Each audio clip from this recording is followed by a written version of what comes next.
Hello, everyone. I'm Congresswoman Karen Bass, and I am here to lead a discussion on an incredible film, a film that was so great I had to watch it twice, a film that is so historic, especially for this moment in history, while we are watching the trial of Derek Chauvin, who killed George Floyd. The issue of policing is one that is being examined in our nation now. And when I think about the original reason the Black Panther Party started, it was the Black Panther Party for self-defense, to protect community members from the police. And I know when I was growing up hearing about Fred Hampton, an incredible young leader, only 21 years old, this film talking about his life, talking about the circumstances of the Panther Party in Chicago is such an important film exactly for today. And so we're going to have a brief discussion with the writers of the film. And I'd like to ask them to introduce themselves right now, and we will jump straight into a discussion.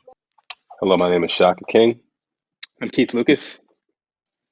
Will Burson. And I'm Kenny Lucas. Why this film? Why did you want to talk about the legacy of Fred Hampton, someone from my generation? Fred Hampton is just one of those historical figures who just spoke to me, spoke to the time, the tragic nature of his untimely death. It just reverberated to me when we were in college, and I just felt a connection to him. I felt his story deserved to get the proper cinematic treatment by careful filmmakers, and preserving his legacy and augmenting his legacy was a pivotal thing for me in being able to tell this story. It all led with my love of Fred. Well, I'll tell you, I can't thank you enough for having made this film. And I remember one of the slogans from the time period: "You can kill a revolutionary, but you can't kill a revolution." So what does that mean to you? What does that mean to you, Shaka? I mean, one of the reasons that we ended the film, with the reveal that, Chairman Fred Hampton Jr. was born, weeks after his father's assassination, and to this day is continuing on the legacy and doing, a lot of the same work on the very streets that his father did, is testament to that. And yeah, even though I think that's one of the reasons that, Chairman Fred Hampton and, so many of his comrades are willing to put their lives on the line, because they recognize that, ultimately, folks would continue on that work and that legacy. And even if they died, they would inspire others to, just continue the fight. Well, it was so meaningful to me to see, to hear about Fred Hampton Jr., because I didn't know what happened to his son and to his family. And so bringing that out leaves you with the hope that the struggle continues. So, Will, given the young activists of today, what lessons do you think they should take? One, from the film, and two, from the chairman? Well, going backwards from the chairman, I think that they should take a lesson that it's always been this hard, which might sound discouraging, but I hope it's actually heartening that it's always been this hard. And the real fighters have always been this young.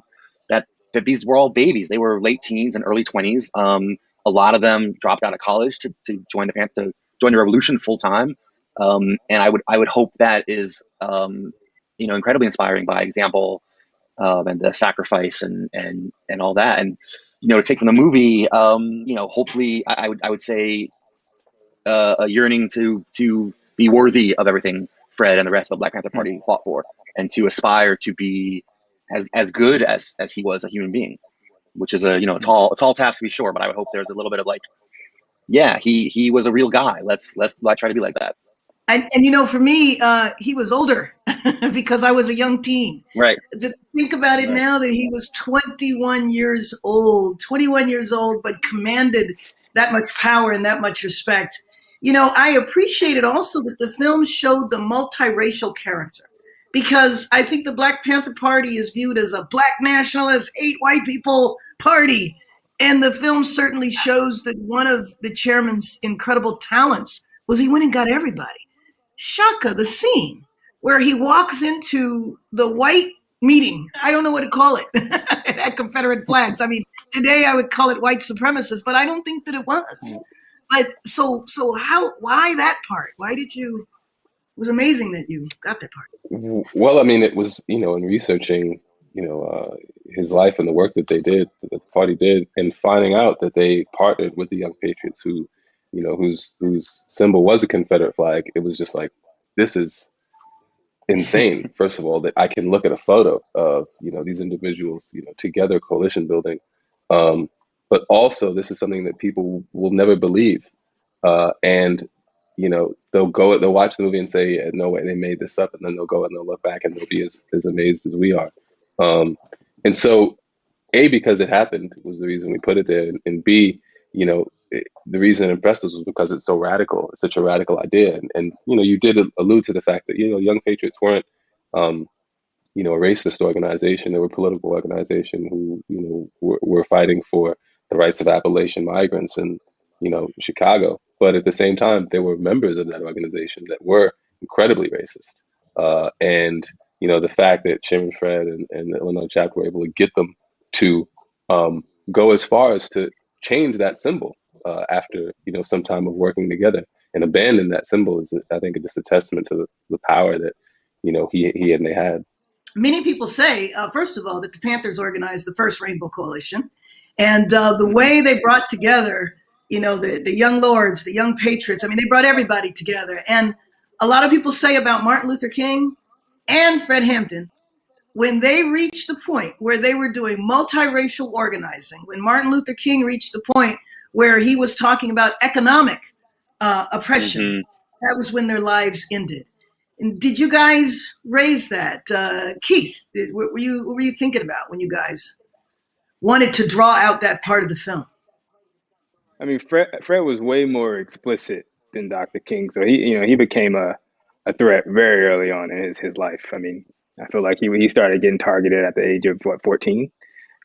So he was always perceived as a threat because of how explicit he was with his Marxism and his critique of capitalism. And so I don't know. I just feel like in writing for his character and putting him in a film, it was a threat from the beginning, and you saw that in the very first scene, you see Hoover and a bunch of cops, and they're literally targeting him. So I think that had everything to do with the fact that he was very explicit with his message.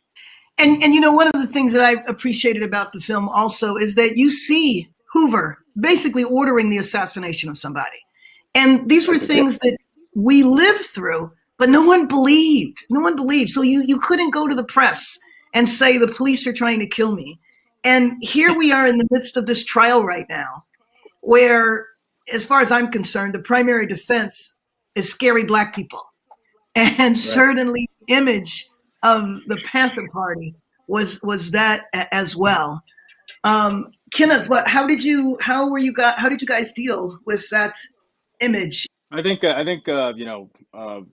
we all did a great job of contextualizing the Panthers. I think we're all explicitly aware of the campaign to criminalize African Americans since the Civil Rights Movement. Especially during mass incarceration, where if you're killed by the police, they immediately look at your criminal record or they look at your drug history, and that essentially allows for them to do whatever they want to Blacks, especially Blacks who are deemed criminals. I think that started, or at least it became more pronounced because of Hoover and because of Nixon's extraordinarily racist campaign against drugs. Yes, exactly. And some would wonder whether it happened for many, many years before that as well. Well, so what about the character who basically is the informant? What about him? And there's a lot of different ways you could have gone about the movie, a lot of different ways you could have talked about the Panther Party, but there was focus on him and his trials and tribulations that he went through. We recognized instantly, well, there's an opportunity to make a political statement as well, in the sense of, the best way to show who Chairman Fred Hampton was is to show who he was not. And, we have an opportunity to contrast, two very different ideologies, and, the ideology of a Marxist socialist and the ideology of a capitalist, which, I think we did through the character of William O'Neill. And you get to explore the dangers of being apolitical.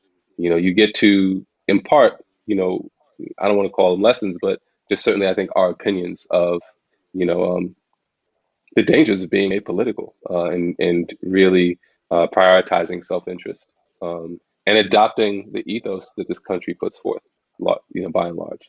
So, that was the reason to make him a primary character for us. But I appreciated that you also showed him as a victim too, in the sense that he was stuck. He, yes, there were other choices he could have made, no question about that. But he was also stuck. He was exploited, and there were different types of informants during those times. There was those type, but then there were also just straight cops that came in, right.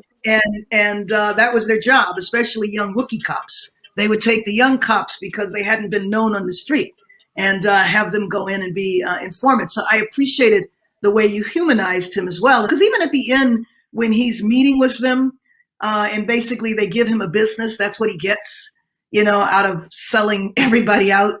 I think you were showing, and Will, maybe you could respond to this. You tried to show the turmoil. It's very overtly the 30 pieces of silver, and almost certainly not worth it in that moment. The character having to kind of confront the deeds by virtue of being faced with the reward is kind of the final act of reflection or self-reflection, which the character is obviously not very good at naturally. But I think another thing that's really important about that character, beyond the political contrast between capitalism and socialism, is psychologically they're kind of shadow selves. And I think we really, like you were saying, Congresswoman, that O'Neill is in his own way a victim, that it was kind of important for us to say that, and they were both from Maywood, that this sense that if things had been a little bit different for O'Neill, he might have been a really great Panther too. That kind of the subtleties and ambiguities in their contrast, I think, was important too. But I couldn't figure out, Keith, where he was coming from, because it did seem like, he was different at different times in the movie, but it did seem like he was genuine. It seemed like he was genuine in terms of, committed to the cause, but always under threat and conflicted. What was the intent, Keith? To show him as genuine but conflicted, or he was just all corrupt? I think he was genuinely committed to himself. Okay. I think that he was committed to self-preservation. I don't think he ever fully embraced the Panther ideology. I don't think so. Again, it's hard to know, but just based on some of the decisions he made and just his general character, I think he was just committed to himself, and even to the very end. That and when you juxtapose that with Fred, you're like, oh man, this is a guy who completely gave himself to others. It's, again, when the two stories are juxtaposed, it becomes even more powerful. Mm-hmm. Yeah, I think just. Oh, I'm sorry. Go ahead, Shaka. Just to go back to the sort of sympathetic portrayal of him, if you will, which I don't think it's necessarily sympathetic as much as I think it gives a little bit of context to his actions and choices.